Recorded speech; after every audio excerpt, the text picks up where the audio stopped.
Liverpool 1, Sunderland 1. Steve Nicol. Well, that was a struggle.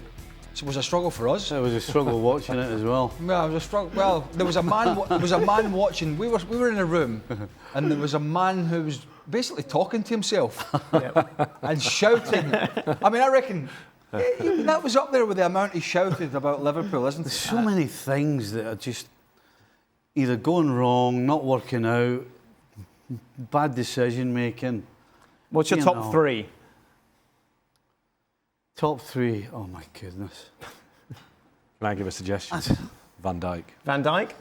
Do you know, I've actually not criticised Van Dijk that much this season, to be honest with you. But tonight, there is absolutely no question he has to bear a whole lot of responsibility, not just for the goal, but for the way. Talk us through the goal. What did he do wrong? Well, what he did wrong was he gave the ball away for start. He gave the ball away. He tries to play McAllister, who isn't reading the pass. Okay. So what do? When you make a mistake, try and make up for it. And by making up for it, he could have stepped out and closed the ball because he had Kerkez who'd already come in beside him, so he didn't have to back off. But he did. And then when he sees Talibi going to strike the ball, again, he doesn't step forward. He just turns sideways. I mean, what happened to make yourself big, try and get in front of the ball? He got absolutely everything wrong. And then what we saw at the end, again, in my opinion, is down to your captain. If you want to go forward, that's fine, and you want to try and win the game. But the first thing you got to do is make sure that things at the back are sorted before you do it. And he just sauntered up, just went straight up, didn't even look. So, your captain's there for a reason. He's there to organise. He's there to show the example, set the example, and he absolutely didn't do that tonight. I think it tells you West Ham were just, and the West Ham win was just West Ham.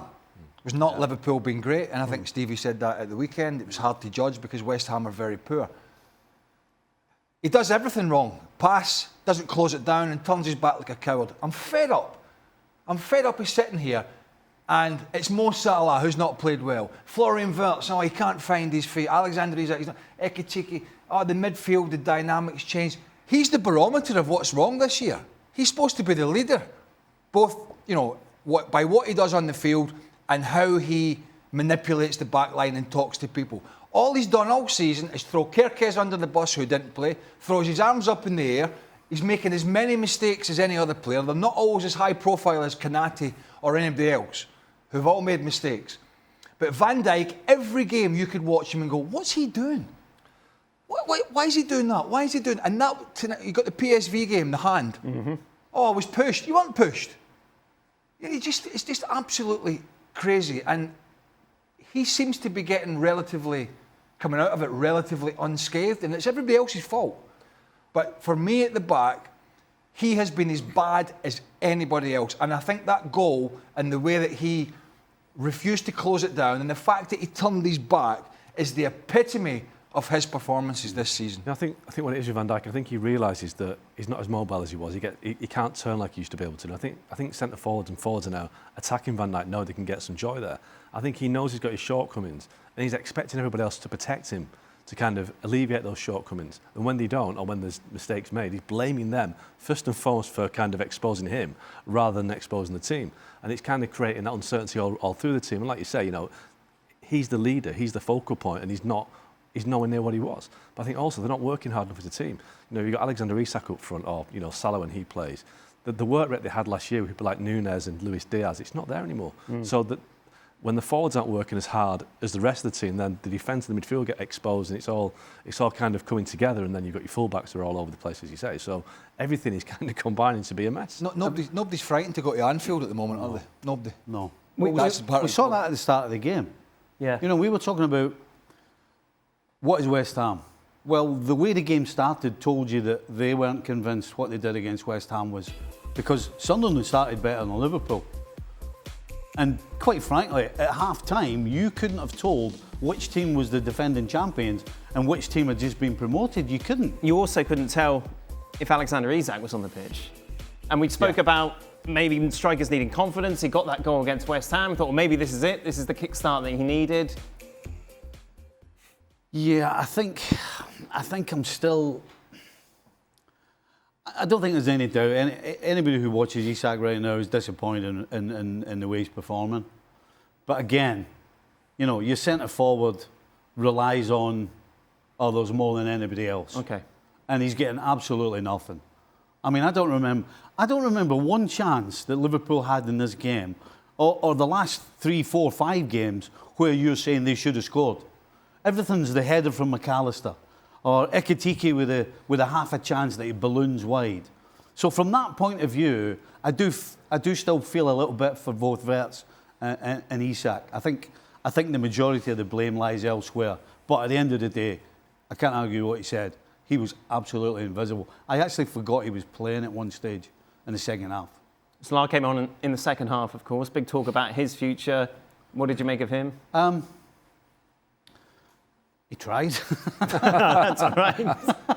I mean, nothing came off for him. He never passed anybody when he tried to. He had a couple of crosses that never quite reached where they were supposed to. He had a couple of shots that were blocked, that weren't really on. But, you know, you can't question his commitment when he came on, but we expect more than that from Salah. We talked about City doing some business in January. What are Liverpool going to do? We obviously heard of Gueye. Yeah, I know it sounds ridiculous considering what they spent in the summer, but they've got headroom as well. They can do business because they brought in about £250 million in the summer, so they've actually got money to spend. They like Semenyo as well. Again, they brought a lot of forwards in, so I'm not quite sure why they want Semenyo, but I think Mark Gueye is going to be difficult because, first of all, he knows when the season finishes, he can take his pick of Barcelona, Real Madrid, Liverpool, Chelsea, Arsenal, wherever he wants to go. So why would he kind of give up that free agent status to go to Liverpool in a real mess? I mean, I don't know. I mean, if you go to Liverpool now, you're playing with Van Dijk or Canate, you're kind of jeopardising your own form, aren't you? If you stay at Palace, you know you're going to go to the World Cup with England. But I wouldn't really like Chelsea. If you get through to January, well, once January comes, what's the point in Mark Gueye not just waiting that 3 or 4 months? The one club I think he might go to is Chelsea because Chelsea need a centre-half. They could do the deal. It's a big club in the Champions League. It's London. It's someone that he's familiar with. And Palace would obviously take the money, but I think that is a decent bet for someone like Gueye. But I think Liverpool is, I wouldn't go anywhere near it right now because of the uncertainty of the defence. Every position in that back four and the goalkeeper is a problem right now. So if you're a centre-half going in there, it would be a risk. Well, you can't say, well, let's drop Canate because he's been struggling. We'll get Mark Gueye and everything's fine. Because Van Dijk, we've been over the coals with Van Dijk. Why would you not go to Liverpool? Because they're an absolute mess at the moment. Well, okay. Better options elsewhere. But really? Yeah, well, you'd rather. So, hold on. Tell me if I'm wrong, by the way. So a free transfer. You'd rather go to Chelsea than Liverpool. I mean, there's no question right now. Liverpool are in a bit of a mess. But are you telling me that, it's never going to get any better? I'll wait till the summer when you would have the opportunity to buy Munich, Barcelona, Real Madrid, Liverpool again, Man City are interested. Yeah, I think that's a better option. But then the fact that if somebody was to offer 50 million for Gueye, Liverpool and Chelsea, right? And Crystal Palace decided they were going to do it. I mean, there's uncertainty over the manager apparently. So if you're Gueye, you go, well, why can't I go now? Would you take Chelsea over Liverpool? No, I wouldn't. I'd go to Liverpool, but I'd also be worried. Why would you go to Liverpool ahead of Chelsea? Well, although they've struggled this season, they should be a much better team. They should have. Chelsea are world champions. Yeah. Right. How's that liver? But I'm quite surprised you're so dismissive of Chelsea because if you were going to go in January, Chelsea have got more chance. It's not dismissive. It's just. I'm putting this down as a blip for Liverpool, right? Chelsea have yet to convince anybody. Right. Club World Cup, UEFA Conference, nobody cares because, as Augie said, he was playing the second team for the most part. If we, but I don't quite understand how you say it's just a blip. If you've got Van Dijk getting older, you've been very critical of him. I'm saying Salah's going to leave. So would Isak have gone to Chelsea instead of Liverpool? If he had a choice? It's a completely different conversation now. No, it's not. Of course it is, So wait, because of 4 months? Yes, because of 4 months and the way in which the team... One of the things that would worry me about Liverpool if I was going in there at the moment would be the manager. Who will be the manager? Exactly. You know, if I'm signing for somebody and he doesn't turn it around... It's not going to be you know what I mean? It's not like you're going in and going, oh, Dan Thomas is going to get a Liverpool job, I'm not going there. It's going to be somebody of repute. Really? Yes. Big Ange. Well, And you're done. But aren't you all about, like, if you're who's more likely to win the Champions League this year? It's Chelsea over Liverpool, isn't it? Surely if you're a player, you're looking at short-term goals. Why would you look at You're not looking at short-term goals. You're looking at your career and you're thinking, right, okay, Liverpool just won the Premier League, not long ago won the Champions League. They've just bought Isak, they've just bought Verts, they've spent all that money. They've still got more money to spend. I mean, really? You're going to take Chelsea over Liverpool? Chelsea won the Champions League since Liverpool, and they were World Club champions.